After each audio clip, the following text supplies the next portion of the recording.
Hello everyone, this is going to be a video going through my ranking of all 9 Quentin Tarantino movies. Once Upon a Time in Hollywood just came out a couple weeks ago, so in the spirit of it all, here are my rankings for it. But first, I wanted to start off with saying thank you guys for coming and watching my videos. I really appreciate everyone who has watched any one of my videos for any amount of time. I really do appreciate it. I know that I'm very new to this. I'm going to keep trying to work at it. And as long as you guys keep watching, maybe telling your friends about these videos, I would really love that. But thank you for stopping by, and let's get started into these rankings. Number 9, Death Proof. I know this is kind of a sin for me to do this. I haven't actually seen my number 9 ranking, which is actually Quentin Tarantino's movie Death Proof. But I'm putting it at number 9 only because I've heard Quentin Tarantino say by himself that it is his worst movie, so I'm just using that rationale of why it's number 9. Number 8, Jackie Brown.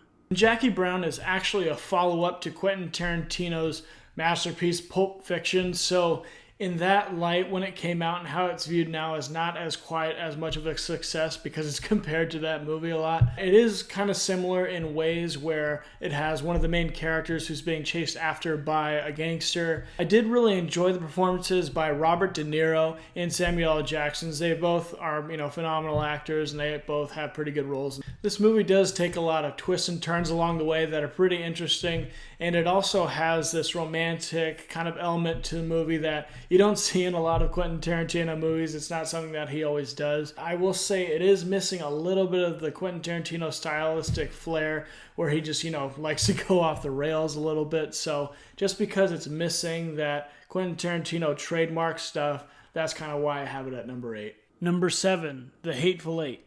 I have seen The Hateful Eight so many times. It came out during a time where I was really getting into the movies, and I knew that he was a great director, and I really appreciated a lot of things that he did in this movie. I will say, though, that this movie is probably Tarantino's most bloated movies. He's known for having very long movies, but this one feels extra long because it all takes place in one setting for the majority of the movie and only with 8 characters.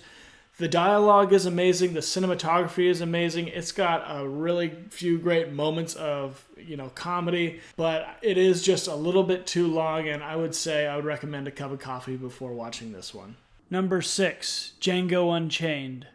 Django Unchained is filled to the brim with great performances by Jamie Foxx, Leonardo DiCaprio, Samuel L. Jackson, and Christoph Waltz.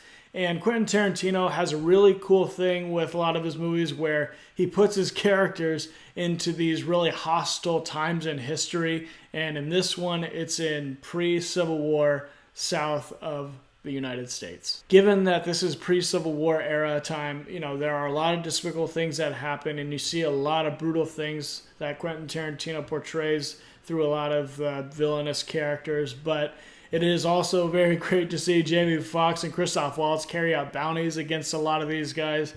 I like the way you die, boy. That is very satisfying to see, I will say. And along with the brutality element of this movie, there is a lot of comedy. Throughout all these action scenes, there's just an absurd amount of blood, and it just brings such satisfaction to see these explosions of this wave of red dye and paint going on. It's hilarious. It's way over the top. And then there's also a lot of great scenes of comedy, especially this one with this group of KKK members, but they're convening in a meeting and they're discussing how the hoods that one of the guy's wives made for them, they can't see out of the eye holes, and they're riding horses. They're like, I can't see out of this thing. If all I had to do was cut a hole in a bag, I could have cut it better than this. I just made mine worse. And it's so funny. It's just it's amazing how he can create such a fun and comedic moment with such despicable people who are literally part of the KKK. It's just hilarious that this scene even exists. My one main critique of Django Unchained is the ending. I'll say the climax has this, tension, high bubbling point, but then there's about 20 minutes. There's about 20 minutes between the climax and the resolution, and I think that that's just a little bit off for the ending of the movie. It does deliver a satisfying resolution, but in between those times there's just a little bit too much time, and I think that it would have been better if they wrapped those two things up together. But other than that, I love the movie. Number 5, Reservoir Dogs. Reservoir Dogs is Quentin Tarantino's first movie, and it all starts with Steve Buscemi going on this monologue while he explains why he doesn't tip waiters or waitresses. And from that moment on, Quentin Tarantino established his own unique style with how vivid like these conversations that he has between characters. That's just where he created his style and put it forth, and it's just where it all started for him. Reservoir Dogs is also Tarantino's most streamlined film. It's somewhere between an hour and a half to 2 hours, so it's pretty short for Quentin Tarantino movie. It is just so effective from start to finish. Just by how he paints all of his characters in it, yet again, just makes this movie fantastic. Number 4, Kill Bill, Volume 1 and 2. The bride only has one objective: to kill Bill. So Kill Bill Volume 1 and 2 are considered two parts of one whole. I think that they're both very distinct, so I kind of talk about them separately, but we're ranking them both together because they're considered one movie. So since these are both two distinct parts, the first part I really liked a lot of the storytelling and the introduction to these characters and the whole idea that this girl was the bride and she was part of this Viper assassination squad. She tried to leave and make her own life, but she was attacked, and then she's just trying to get revenge after that. And it's just such a great introduction and such a great revenge story. It has great elements of storytelling with Hattori Hanzo creating this awesome sword for Beatrix. It has a great anime scene in it that just captures this emotion for this character that it's showing like super well. And then it also has the most epic battle of both of the parts with the crazy 88s. It's just so great seeing that scene, and it has a lot of that absurd action and violence in Quentin Tarantino movies, and it's just, eye candy. It's just super fun to watch, and it's also really cool to see all of the choreography that Uma Thurman had to learn. If this movie was made today, Hollywood would find a way to just pump up this whole message about feminism and girl power, but really this movie is fantastic because it's not really about that. It's just about this one individual girl who has a mission, and it's about how she's going to carry out that mission. And it makes it so easy for the audience to get behind her and to just fully support her ideas because it's pretty unanimous when you get behind something like this. Part 2 of Kill Bill is also very good. Although it is a little bit slower, it has great elements of storytelling that I love. It's got more one-on-one battles, so that's really interesting. It feels like there's a little bit more at stake because she's fighting these people that are very talented. These people, they're a little bit higher echelon for her. It's kind of like a video game going through all these people, but when she finally gets to Bill, it's just a lot of great storytelling, a big emotional payoff at the end, and that's why I have Kill Bill 1 and 2 at number 4. Alright, before I get into my top 3 Quentin Tarantino movies, I just want to stop and ask you to please like this video. It would help me out a lot. And then also, if you could subscribe, tell your friends about my videos. That'd be really cool. Get more people to watch, and I will be able to make this loads better. Anyways, let's get into my top 3 movies. Number 3, Once Upon a Time in Hollywood.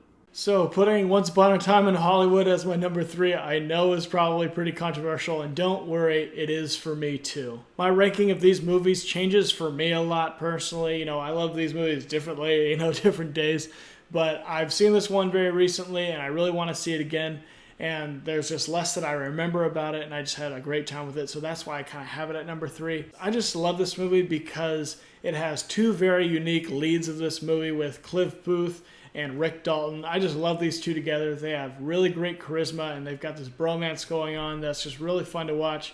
And they're both unique from each other, and they complement each other. And it's funny to see how different they are and how well that they get along. Also capturing these characters is Quentin Tarantino's great cinematography.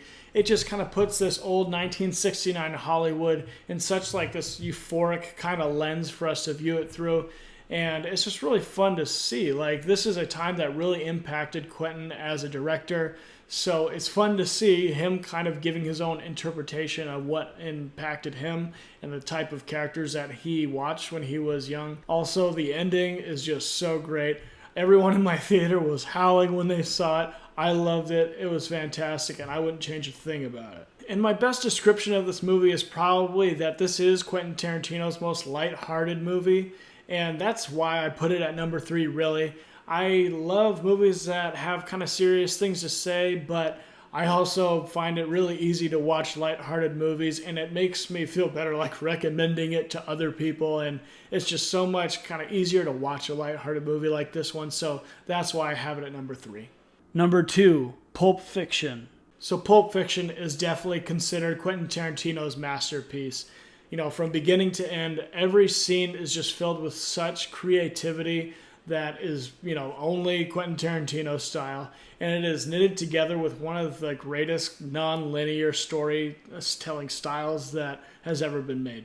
They've also got a star cast that just has some of their best performances from Bruce Willis, as well as Uma Thurman, John Travolta, Samuel L. Jackson, and these people just make this movie work so well. The dialogue given by the cast is so captivating, and it paints such a clear picture of each of their characters. This movie has 3 of the most quotable monologues ever on the big screen. They've got John Travolta talking about his vacation in Amsterdam and talking about the quarter pounder with cheese. We've also got Samuel L. Jackson giving his death sentence monologue of Ezekiel 25:17. It just like fits it super well, and you just feel like the tension ratcheting up again as he kind of escalates to the end of the verse. It's just awesome. Finally, we also have the monologue from Christopher Walken talking to little Butch when he's a kid and explaining to him how he was in a POW camp with his father and that he came to bring the watch to Butch. And let me just say, that's his one scene, but if it didn't have that scene,